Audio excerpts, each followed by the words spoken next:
各位姊妹，今日咧係122條嚇，問嘅係咧，基督喺十字架上嘅犧牲有咩效果呢？嗱，基督嘅呢個自我奉獻嚇、自我犧牲咧，係為咗我哋，又或者叫做咧為咗贖罪啊，即係我哋罪人啊嘛，係嘛？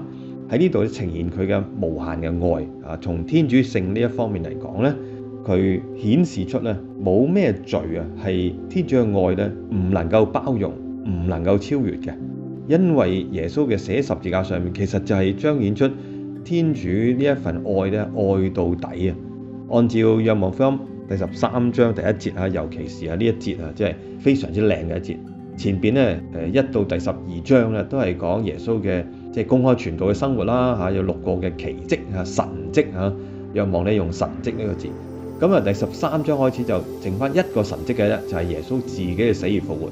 咁點樣由第13章開始進入呢個苦難嘅記述呢？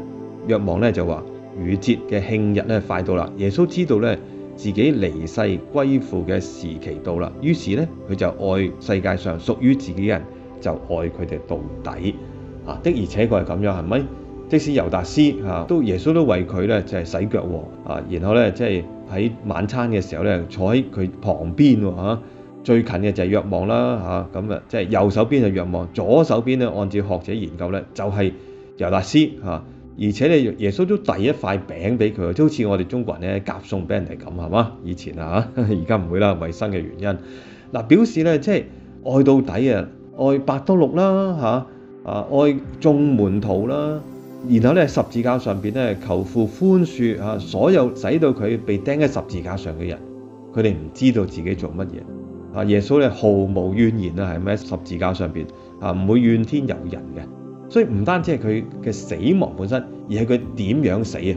就喺呢一份愛裏邊咯，接納咧咁唔公道嘅、咁唔正義嘅、咁殘忍嘅，但係耶穌咧用佢嘅愛去包容佢啊，去接納。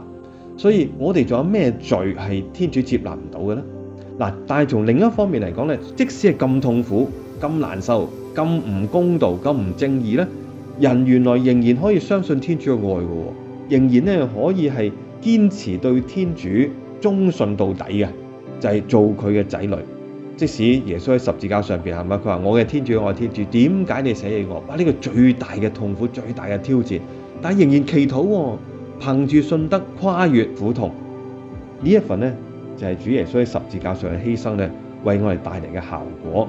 嗱，所以各位兄弟姊妹，等我哋咧唔好離開十字架上面嘅耶穌，因為喺呢一刻，主耶穌用佢嘅死亡、用佢嘅復活咧，彰顯出天父對我哋無限嘅、永不挽回嘅愛，亦都講出咧我哋做天主仔女無限嘅尊嚴。主耶穌基督，感謝你，讚美你。